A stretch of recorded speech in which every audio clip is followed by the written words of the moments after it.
नमस्कार।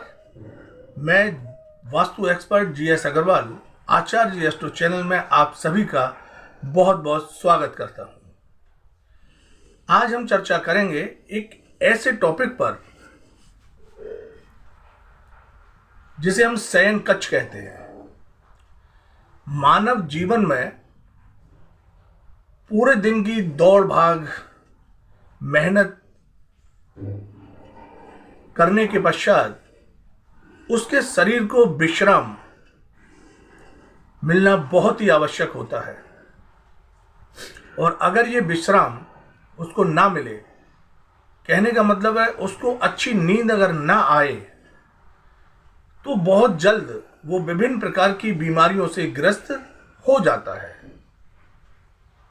तो जिंदगी की भाग दौड़ के पश्चात एक आराम बहुत जरूरी है, और ये ऐसा आराम जो अच्छा हो, क्योंकि आजकल के डॉक्टर्स भी सलाह देते हैं कि नींद गहरी आनी चाहिए। तो आज हम चर्चा करेंगे शयन कक्ष, बेडरूम, मास्टर बेडरूम, जिसे हम मुख्य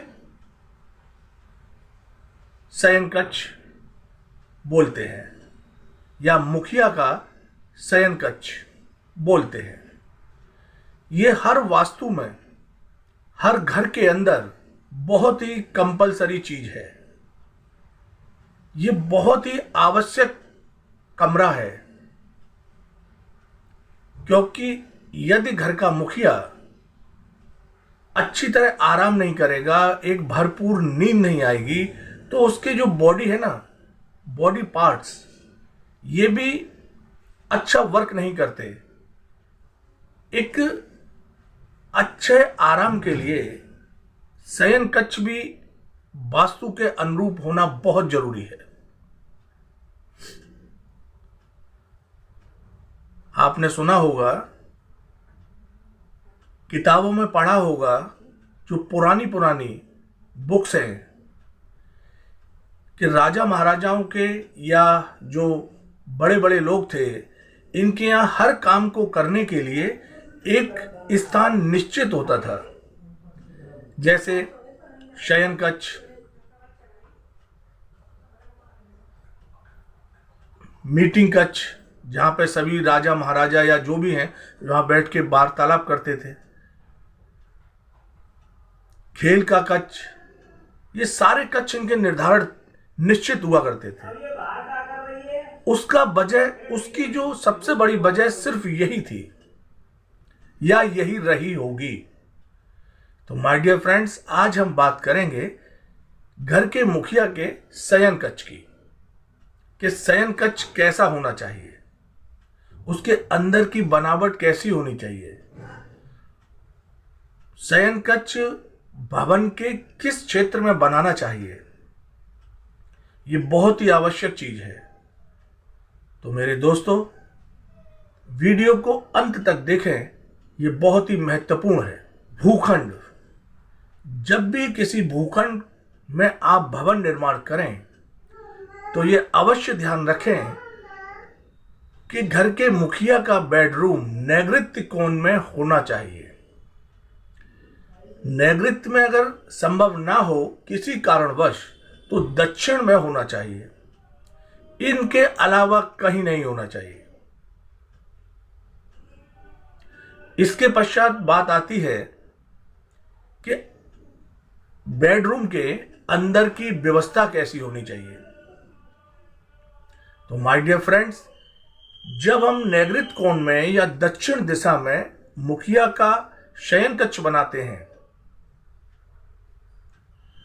तो उसका कमरे का जो दरवाजा है वो ईशान कोण में रखना चाहिए। मैं भवन के ईशान की बात नहीं कर रहा, मैं उस दक्षिण या नैऋत्य में बनाए हुए कमरे के दरवाजे की बात कर रहा हूं। उस दरवाजे का स्थान, यानी कि जो शयन कक्ष का दरवाजा जो बनेगा वो ईशान कोण में। अब मुखिया का बेड नैऋत्य कोण में, उस कमरे के नैऋत्य कोण में, यानी कि दक्षिण पश्चिम के कोने में उसका बेड आप डालेंगे। अब ये बेड भी रख गया। अब यहां पर मित्रों, जो उसका सर है घर के मुखिया का, वो दक्षिण दिशा में होना चाहिए। तो जब भी वो सोएं तो उस पलंग पर इस प्रकार की व्यवस्था करें कि पलंग का सर दक्षिण दिशा में रहेगा।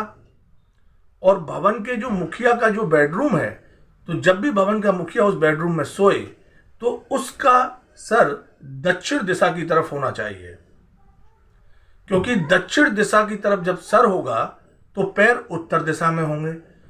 तो इस प्रकार जो उसके बॉडी का एक संयोजन बनेगा वो पृथ्वी के उत्तरी और दक्षिणी ध्रुव के अनुसार बनेगा।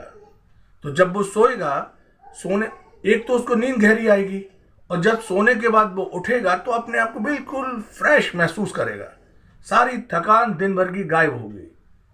हम बात कर रहे हैं सिर्फ घर के मुखिया के बेडरूम की। तो इस बेडरूम के वायव्य कोण में कोई भी अरेंजमेंट करके एक सुर्ख लाल रंग की या तो फ्लावर पॉट लगाएं, जिस केवल सिर्फ सुर्ख लाल रंग के फूल हों और कुछ नहीं। तो वो हम वायव्य कोण में रखेंगे, यानी सुर्ख लाल रंग के फूल या सुर्ख लाल रंग की कोई भी चीज हम वायव्य कोण में रख देंगे। इससे उस घर के मुखिया का अपनी पत्नी के साथ संबंध बहुत ही मधुर रहेंगे। अब इस बेडरूम की दीवारों का रंग हल्का लाइट पिंक कलर की ऑफ वाइट होनी चाहिए। कमरा साफ स्वच्छ होना चाहिए। ऐसा नहीं है कि उसमें विभिन्न प्रकार की वस्तुएं आपने भर दी, नहीं, कमरा नीट एंड क्लीन होना चाहिए। और इस कमरे में जो घड़ी टंगेगी,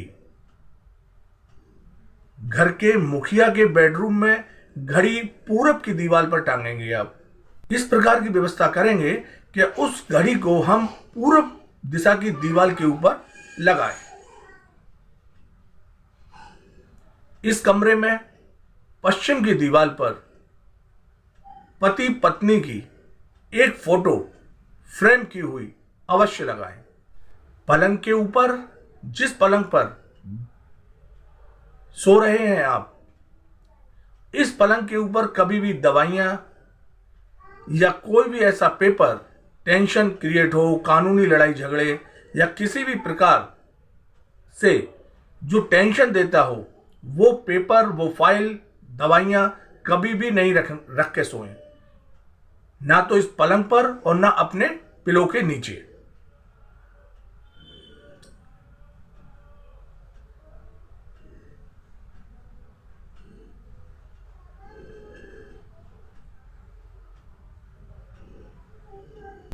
माय डियर फ्रेंड, बस एक छोटी सी चीज आपकी जिंदगी को बदल सकती है। मुझे उम्मीद है आप इस प्रकार के बेडरूम का विशेष ध्यान रखेंगे और इस बेडरूम के ब्रह्म क्षेत्र को, यानी कि बिल्कुल मध्य क्षेत्र को साफ रखेंगे। यहां कभी जूते चप्पल नहीं उतारेंगे और इस भवन के, इस कमरे के ईशान कोण को भी साफ स्वच्छ रखेंगे। वहां पर भी कभी कोई चप्पल या झाड़ू लगा करके कूड़ा उस कॉर्नर में नहीं करेंगे। माय डियर फ्रेंड्स, ये छोटी छोटी जानकारी जीवन में अमूल्य फायदा को देती हैं। तो मेरे मित्रों, मुझे उम्मीद है कि आप सभी इस चीज का ध्यान रखेंगे और इस चीज का अच्छे से अच्छा लाभ भी प्राप्त करेंगे। माय डियर फ्रेंड्स, आप सभी से मेरा निवेदन है कि मेरे चैनल को सब्सक्राइब करें, लाइक करें और शेयर भी करें, जिससे वास्तु की बेहतरीन जानकारी आप तक आसानी से पहुंच सके। मेरा वीडियो कैसा लगा कमेंट करके अवश्य बताएं। मिलते हैं अगले वीडियो में, जब तक के लिए नमस्कार, जय हिंद।